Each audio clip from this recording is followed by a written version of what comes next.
Hi. Sorry about that. Let me get out you guys. Oh, okay, cool. We're just, all right, we're just taking a ride down to the end of the park. Thanks. On December 15th, 2008, at this park in El Paso, Texas, a military veteran and nature enthusiast became the first and so far the only person to commit civil disobedience in an attempt to stop construction of the border wall. And the place I was standing was very close to here. I see that road, but it's hard to recognize it now, but it was... We once had this dynamic living river that wound through the valley, meandered back and forth, and changed its course periodically, and flooded its banks seasonally. You had this wonderful mix of habitats. Guess where the river channel is.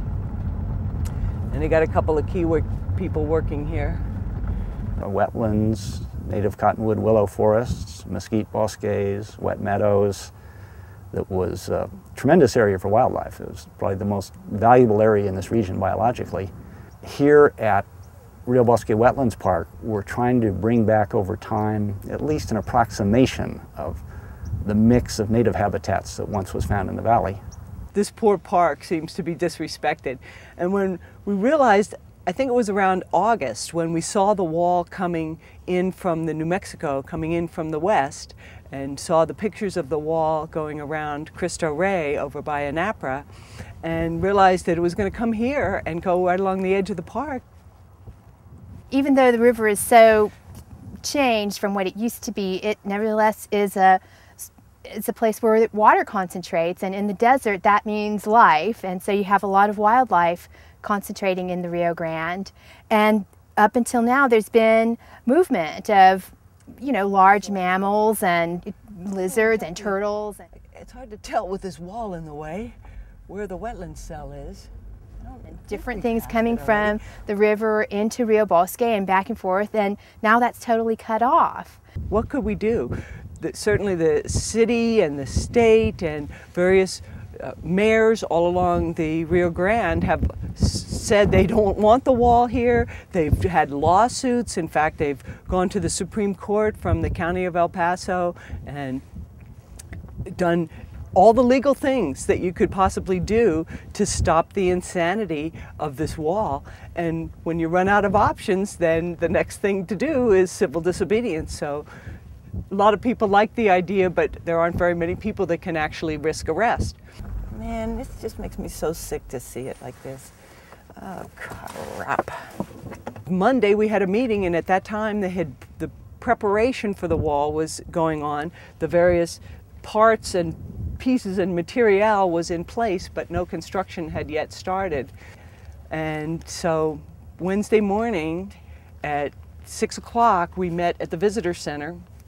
At that point there was about 7 or 8 of us, and walked out to the construction site and just at the edge of the park, and realized, you know, hey, gotta do it. Now's gotta be the time to do it. So Judy sat down in the path of the construction and refused to move. 7 hours. It took 7 hours for them to figure out whose jurisdiction it was and who was going to actually arrest me. The city cops came out, and the construction workers and the managers came out, and they all asked me to leave. The Texas Ranger was a guy that took the lead then, and he was just begging me to leave. We were watching her from a distance, but it was definitely this image of one small but very strong person there kind of against the system. It was very dramatic. Key supporters within the religious community, people within the immigration rights and human rights community, and a real broad section of people that came out. There's no way that I would have attempted any civil disobedience without the support of all these different groups. And she always carried herself with dignity, and I think really tried to engage the workers and the different law enforcement people, tell them why she was doing it, why she was upset about the border wall affecting this park, and I think why she hoped to stop it. And I think she did a good job of communicating that message. They didn't want to cause a scene. It really worked, and I'm so sorry that there wasn't a way to continue it. You know, keep coming day after day. Maybe we could have stopped it. But I wimped out. I didn't know what my legal status would be, having already been arrested and still in this limbo land. It's not yet resolved. So. And it was something that, as far as I know, nobody had been brave enough to actually put themselves on the line. You don't do civil disobedience without doing soul searching first, because although the legal system is a nice system, it doesn't always work, and there are people that could rough you up, you could get physically hurt, you could be in a very uncomfortable position for a very long time, so you want to be very sure about what you're doing. You know, civil disobedience has been done in many great instances before, you know, Martin Luther King, Mahatma Gandhi, the women's rights to get the vote. You know, these people are inspirations throughout history, that once you have exhausted the legal channels, then it's time for civil disobedience. For me, it was particularly easy to do because I'm an old white gringo. My military experience went in my favor because all the law enforcement people tended to have prior military experience, so they said, "We thank you for your service," as they handcuffed me. An old white lady doesn't get a lot of trouble. If it had been a young Hispanic guy standing out here, he might have got who knows what. I don't know what the new administration is going to do. We'd really like them to come and tear it down. I don't know if they're willing to go that far. Well, we hope they get a clue. My first letter to Obama was, stop this wall. I think his intentions are good. The only thing that bothers me is that he has never talked about the immigration. So I want to know how he stands on that. I'm not at all optimistic about it changing quickly because the construction's so far along here. We have a lot of hope with the new administration, who seems to be for justice. We hope we can come across about how unjust this is.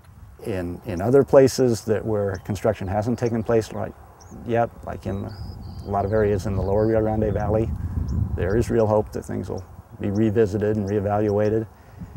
And certainly our hope is that someday people will figure out that this really is not necessary and will decide to remove it. I have to have hope. You know, if you really look at what's going on here, the river is life. The river has always been life. From before humans were on this planet, this river, the Rio Grande, was a place where animals would come, the plant life would come.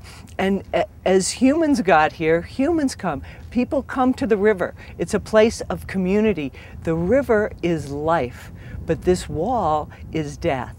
And so I can only hope that with the new administration, with a more open mind, we'll have a chance to take down this wall. We gotta have hope.